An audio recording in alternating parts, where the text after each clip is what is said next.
rock netting. Yung tinatawag na rock netting. Kung makita ninyo, may mga netting na dinalagay sa Unang-una, because napaka-notorious ng rock netting as corruption, pinagbawal na ang rock netting. So, pero ginawa pa rin. Pinagbawal na yan eh. Pero ginawa pa rin.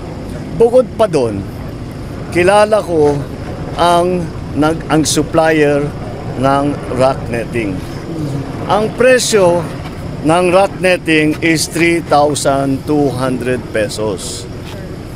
Ang chinarge sa gobyerno is more than 12,000 pesos. So times 4. Times 4. So 75% ng kontrata kinikback. So that's the situation we are facing. Kaya't malala ito. The other item that I have begun to learn from the LGUs, buti na lang nandyan yung LGU na nakabantay.